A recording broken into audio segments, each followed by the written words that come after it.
The world is waking up to a terrifying reality.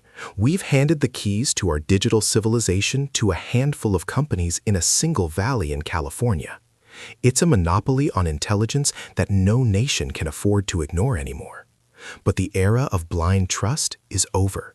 A new alliance is forming, and it's aimed directly at the heart of big tech's dominance. Canada and Germany just signaled a massive shift that could change everything. They aren't just building AI models, they're building something called sovereign AI. It's a move to reclaim their data, their compute, and their future. And the stakes couldn't be higher.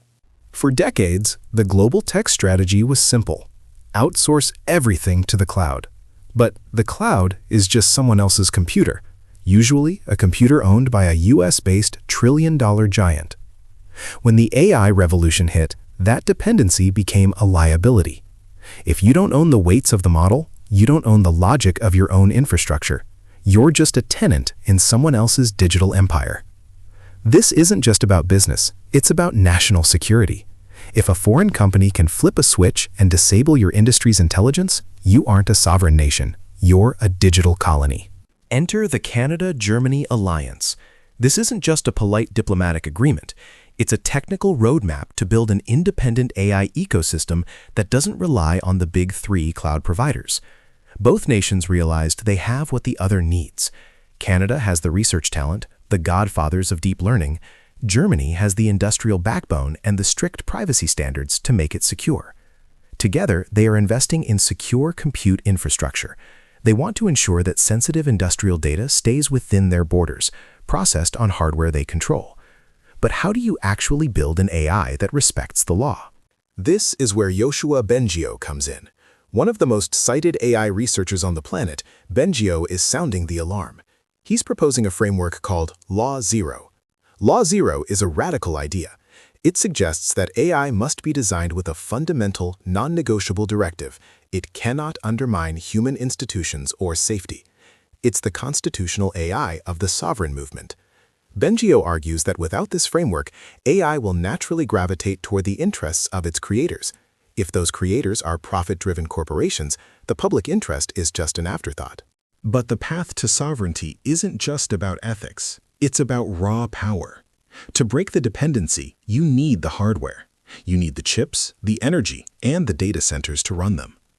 Canada and Germany are betting that by pooling their resources, they can create a third way, an alternative to the American corporate model and the Chinese state-controlled model. It's a gamble that could redefine the global economy. But as we're about to see, building your own AI stack is a lot harder than just signing a treaty. The technical hurdles are massive. Now, here's where it gets really interesting. To achieve true sovereignty, you have to solve the compute gap.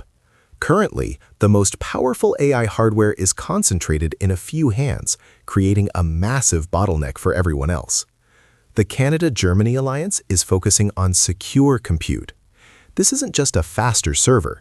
It's a hardware-level architecture that ensures the model's weights and the user's data are mathematically protected from prying eyes. Think of it like a digital vault, where even the person who owns the building can't see what's inside. This is the only way to convince a German car manufacturer or a Canadian hospital to put their most sensitive data into an AI. But there's a catch. Bengio's Law Zero framework requires these models to be transparent and auditable. How do you balance total privacy with the need for public safety oversight? The solution lies in open weights models. Unlike the closed-box systems of Silicon Valley, sovereign AI aims to be open source at its core. This allows researchers to inspect the brain of the AI for biases or dangerous emergent behaviors. By making the architecture public but the data private, the alliance hopes to create a system that is both safer and more innovative than the current proprietary models. It's a high-wire act of engineering. Now, before you think this is a guaranteed success, we have to look at the other side. Critics argue that sovereign AI is a pipe dream that will actually hurt innovation in the long run. The reason Silicon Valley won was efficiency. By centralizing everything, they achieved massive economies of scale. Splitting the world into national AI stacks could lead to fragmented, weaker models that can't compete with the giants. If every country builds its own small sovereign model, we might lose the emergent intelligence that only comes from massive, global-scale training sets. It's the classic trade-off: security versus raw power. There's also the cost. Building a world-class AI infrastructure requires tens of billions of dollars in specialized chips. Most nations simply don't have the budget to keep up with the R&D spending of a company like Microsoft or Google. Germany and Canada are hoping that by focusing on industrial AI rather than general-purpose chatbots, they can find a niche where they can actually lead. They don't need to win at everything. They just need to win at what matters to them. But even if they succeed technically, a much darker problem is emerging on the horizon, a problem that Bengio and other experts are terrified of, and it's called geopolitical antagonism. When AI is trained on national datasets, it inherits national biases. If the West and the East train their models on completely different versions of reality, the AI won't just be a tool, it will be a wall. We're talking about divergent machine realities.